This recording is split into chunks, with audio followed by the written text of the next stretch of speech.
مسلمان لوگ بھی سوچتے ہیں اور تقدیر پہ ایمان رکھنا ہر مسلمان کا فرض ہے، لیکن ہم پہلے یہ جان لے تقدیر کسے کہتے ہیں. اور اکثر ہم مسلمان بھی نہیں سمجھ پاتے تقدیر کا کیا مطلب ہے، اور ایسا کہتے وہ تقدیر میں لکھا ہے تو میں کر دیا، کچھ بھی ہوا تو تقدیر میں لکھا ہوا ہے، محنت نہیں کرتا ہوں میں، وہ تقدیر میں لکھا ہے کہ میں غریب رہوں گا. تقدیر کی کیا معنی ہوتی ہے؟ اللہ تعالیٰ فرماتے ہیں سورہ اسراء میں کہ جب بھی ایک انسان پیدا ہوتا ہے تو اس کے گردن کے گول میں اس کے پوری آتما کتھا، اس کا فیوچر، اس کا بھوشیہ لکھ لیتا ہوں. میں آپ کو سمجھانے کے لیے ایک مثال پیش کرتا ہوں. مثال کے طور پہ اگر ایک کلاس کے اندر ایک ٹیچر کلاس میں پڑھاتا ہے اور ایگزامینیشن کے پہلے کہتا ہے کہ یہ اسٹوڈنٹ پورے کلاس میں نمبر 1 آئیں گا، اول آئیں گا، یہ اسٹوڈنٹ سیکنڈ کلاس سے پاس ہوئیں گا، وہ اسٹوڈنٹ فیل ہو جائیں گا. مثال دے رہا ہوں، برا مت لگنا میرے ساتھ. اور ایگزامینیشن ہوتا ہے اور یہ اسٹوڈنٹ فرسٹ آتا ہے، یہ اسٹوڈنٹ سیکنڈ کلاس سے پاس ہوتا ہے اور یہ اسٹوڈنٹ فیل ہو جاتا ہے. میں آپ سے یہ سوال پوچھتا ہوں کہ جو طالب فیل ہو گیا، کیا وہ کہہ سکتا ہے کہ کیونکہ ٹیچر نے کہا میں فیل ہوں گا اس لیے فیل ہو گیا؟ کہہ سکتا ہے کہ نہیں کہہ سکتا. کیوں؟ ٹیچر اپنے تجربے سے کہہ رہا ہے یہ اسٹوڈنٹ بہت اچھا ہے، بہت پڑھائی کرتا ہے اس لیے فرسٹ آئے گا، یہ اسٹوڈنٹ ٹھیک ہے سیکنڈ کلاس، یہ اسٹوڈنٹ پکچر دیکھتا ہے کلاس ہی نہ اٹینڈ کرتا ہے اس لیے فیل ہوئے گا. تو اپنے تجربے سے وہ بھوشیہ کے بارے میں کہتا ہے، لیکن وہ اسٹوڈنٹ نہیں کہہ سکے گا کیونکہ ٹیچر نے مجھے کہا میں فیل ہوں گا اس لیے فیل ہو گیا. دوشی کون؟ وہ خود اسٹوڈنٹ، اس نے پڑھائی نہیں کیا. اسی طریقے سے اگر آپ کمپیئر کریں گے، اللہ سبحانہ و تعالیٰ ٹیچر سے تو بہت اونچے. ٹیچر تو کبھی کبھی غلطی کر سکتا ہے، اللہ سبحانہ و تعالیٰ کے پاس علم غیب ہے، وہ بھوشیہ کے بارے میں جانتے ہیں. جب بھی کوئی کام ہوتا ہے کچھ چیز فکسڈ ہے، آپ کہاں پیدا ہوں گے، آپ کب مرے، کچھ چیز مکمل ہے. اس کے علاوہ اللہ سبحانہ و تعالیٰ نے آپ کو فری ول دیا ہے. فری ول مطلب آپ جو بھی چاہے چن سکتے ہیں. اللہ تعالیٰ کو ہدایت دی قرآن و حدیث میں، لیکن آپ کے اوپر ہے آپ اس کے اوپر عمل کریں نہیں کریں. لیکن اللہ تعالیٰ جانتا ہے آپ کیا کریں گے.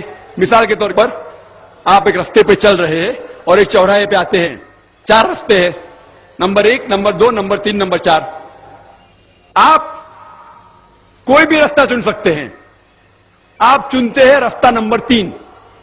اللہ سبحانہ تعالیٰ کو پہلے سے علم غیب ہے، پہلے سے پتا تھا کہ آپ جب چوراہے پہ آئیں گے آپ رستہ نمبر 3 لیں گے. تو اللہ تعالیٰ پہلے سے لکھ لیتا ہے کہ آپ رستہ نمبر 3 چنیں گے.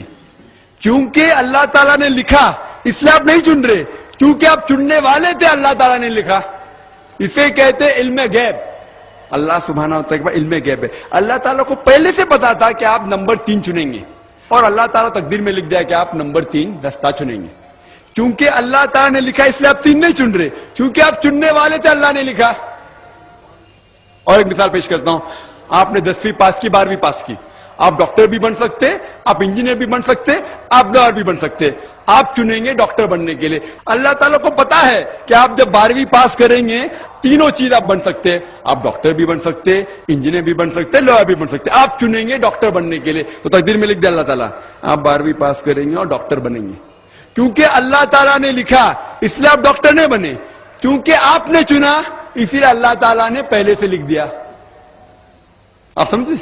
کچھ لوگ کل ایگزام ہے، اچھا ہے، طالب اچھا ہے، ابھی کل ایگزام ہے، کیا پڑھنے کا، تقدیر میں لکھا ہے کہ پاس تو پاس، فیل تو فیل، اور وہ نہیں پڑھتا ہے اور وہ فیل ہو جاتا ہے. تقدیر میں لکھا ہوتا ہے یہ آدمی پڑھتا تھا تو پاس ہوتا تھا، لیکن اس کی سوچ بھی ٹیڑھی تھی. اللہ تعالیٰ نے لکھا ہے تقدیر میں یہ شخص اگر پڑھتا تھا پاس ہوتا تھا، لیکن اس نے سوچا کیا پڑھوں میں، تقدیر میں لکھا نہیں پڑھتا فیل ہو جاتا ہے. تو دوشی کون؟ اللہ یا وہ خود؟ تقدیر میں بھی لکھا ہے وہ پاس ہو سکتا تھا لیکن وہ نہیں پڑھتا اس لیے فیل ہو گیا. پھر بولے گا دیکھو تقدیر کو تو میں ڈال نہیں سکتا ہوں. اسی لیے وہ کہاوت ہے، علامہ اقبال نے کہا ہے، خود ہی کو غیر اتنا بلند کر، تقدیر کے پہلے خدا اپنے بندے تھے، خود پوچھے بتاتا ہی رضا کیا ہے. اور حدیث میں آتا ہے، مثال کے طور پہ اگر آپ جاتے ایگزامینیشن میں اور آپ کا پیپر اچھا نہیں جاتا اور آپ جانتے کہ آپ فیل ہوئیں گے، آپ گھر پہ آتے اور دعا کرتے اللہ تعالیٰ سے یا اللہ سبحانہ و تعالیٰ میں نے پیپر میں اچھا نہیں کیا مجھے پاس کر لے. اللہ تعالیٰ آپ کی دعا کو قبول کر لیتا اور پاس کر لیتا. تقدیر میں یہ لکھا ہے کہ آپ نے پیپر اچھا نہیں کیے, آپ فیل ہونے والے رہتے, لیکن آپ نے دعا کی. اللہ تعالیٰ کو یہ بھی پتا ہے کہ آپ دعا کرنے والے کہ نہیں کرنے والے, اور تقدیر میں یہ بھی لکھا ہے کہ اللہ تعالیٰ آپ کی دعا کو قبول کریں گے. اللہ تعالیٰ بھی جانتا ہے اگر آپ 100 سال بعد کوئی شخص دعا کرے گا, وہ بھی جانتا ہے اللہ تعالیٰ وہ دعا قبول کرے گا کہ نہیں, وہ بھی تقدیر میں لکھا ہوا ہے.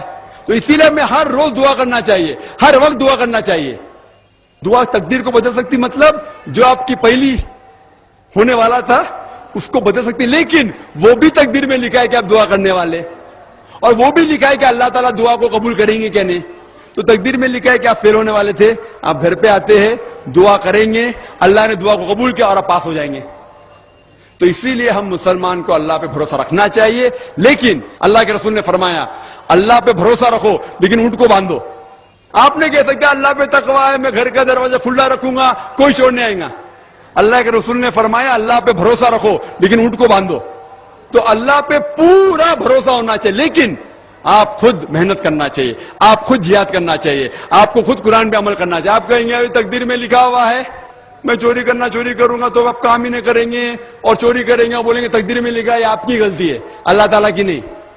تو آپ کو ہر وقت جد و جہد کرنا چاہیے اچھے کام کے لیے. قرآن کو سمجھ کے پڑھو اور عمل کرو, انشاءاللہ آپ اس دنیا اور آخرت میں کامیاب ہوں گے.